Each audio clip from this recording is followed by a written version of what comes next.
tämmösen Valmetin kaksitahtisen aggregaatin. Sanoi, että se ei ole sitä koskaan käyttänyt ja se on ollut sillä jo varmaan toistakymmentä vuotta. Ja sanoi, että ei se kyllä tule koskaan käyttämäänkään, niin antoi sitten mulle. Mutta kokeillaan me, että toimiiko tää ylipäätään. Siinä on Saxin kaksitahtinen ilmajäähdytteinen moottori. Tossa on joku tommonen Bingin kaasari ja hieno meriheinäinen ilmansuodatin. Se on Valmetin tekemä, mutta tuo moottori oli ostettu. Mutta mä veikkaan, että itse laitteisto on kasattu Suomessa Linnavuoressa. Tää on tietysti puolustusvoimien vanha, jos ei nyt tästä väristä käynyt jo aiemmin ilmi.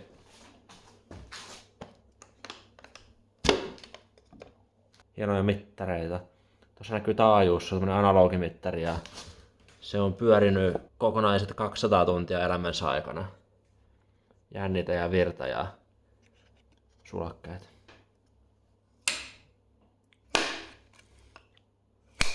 Tää on varmaan työkalulaatikko. Katsotaan mitä se sisältää. Varameriheinä. Lenkkiavaimia. Tulppa. Huonon näköinen. Vähän parempi. Jakari. Tää. Rakotulkki. Meisseliä ja virtakoetina. Näyttää olevan käynnistysnarukin vielä. Ja tää on. En tiedä.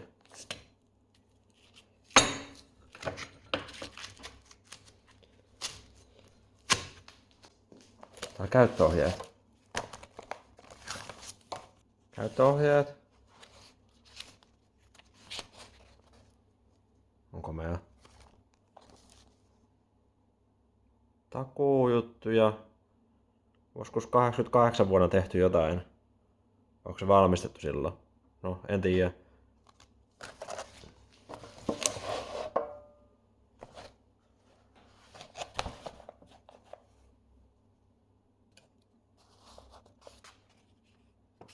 Moottoritehtaan suosituksen ja saatujen käyttökokemusten perusteella kielletään raisio kaksitahtivoiteluöljyn käyttö sähkövoimakoneilla ja polttomoottoreissa. Jaha. Mitäs vuonna tämmönen ohjeistus on annettu? Onneksi mulla ei ole raisio kaksitahtiöljyä. Kunnon historiikkilaite. No ennen kuin koetaan käymään, niin katsotaan, että onko tää sylinterissä tuo vettä ja onko se ruosteessa ja laitetaan vähän öljyä sinne, ettei se ihan kuiviltaa pyöri.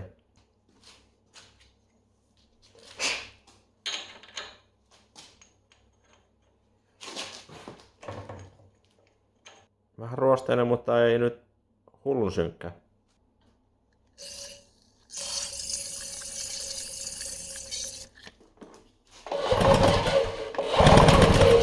Kipinäkin on taulassa. Pitäisikö vaan koittaa laittaa bensaa sisään ja katsoa lähteekö se käymään.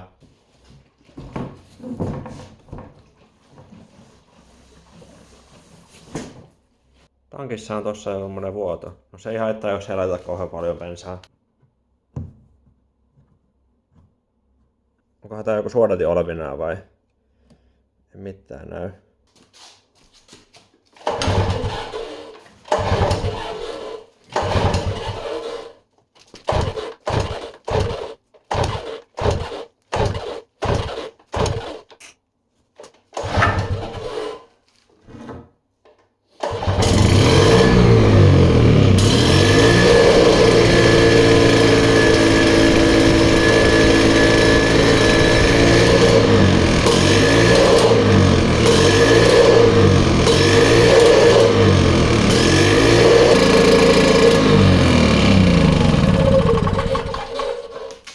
No sehän oli triviaali homma. Täällä on jonkinnäköinen bensakatastrofi kyllä meneillään, että tarvii ottaa tää auki tää kaasari ja katsoa mistä tuo vuotaa.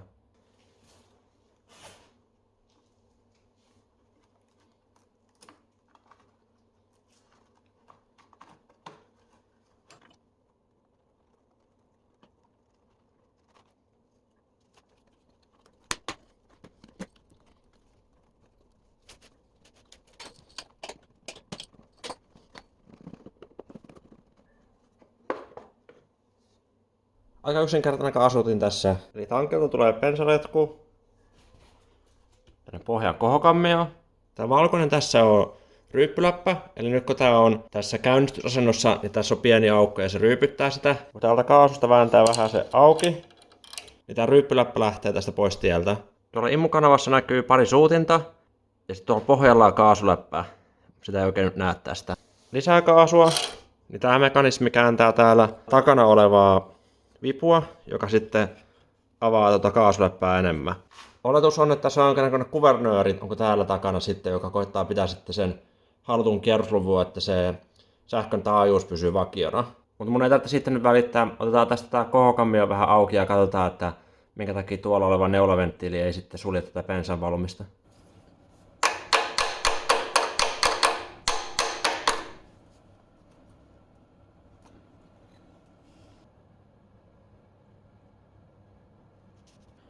Koho liikkuu ihan hyvin ja se ei ole täynnä kyllä ainakaan bensaa, niin kyllä mä uskon, että se neula kuitenkin pitää, kun tuolla on nyt kraana auki ja jos tätä alkaa avaamaan, niin se vuotaa ja sitten kun tän sulkee, niin loppuu tuo bensan tulokin kyllä täysin.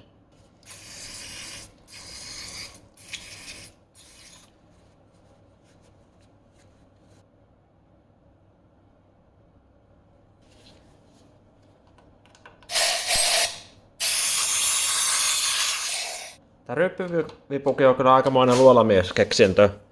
Eli laitetaan tuolta hana päällä. Jos ajattelisit, että tässä olisi nyt se uimurikammio, niin tää nyt täyttyy sitten bensalla ja tää koho nousee ja sulkee sitten on neulaventtiili. Näin. Tää ryyppy, kun tästä painaa, niin se pakottaa ton neulaventtiilin uudestaan auki. Eli sitten kun se kohokammio täyttyy niin ylitäyteen, niin se tulee tuolta aukosta. Tässä on se ilmanputsarikotelo. Siinä on tämmönen letkun pätkä.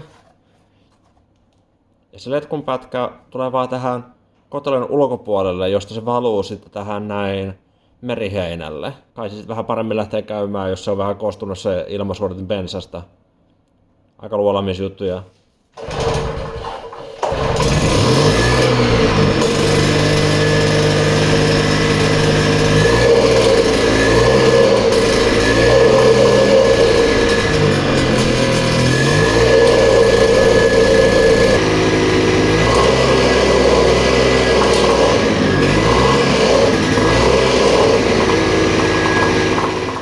Tästä kuormitetaan vähän sen vielä.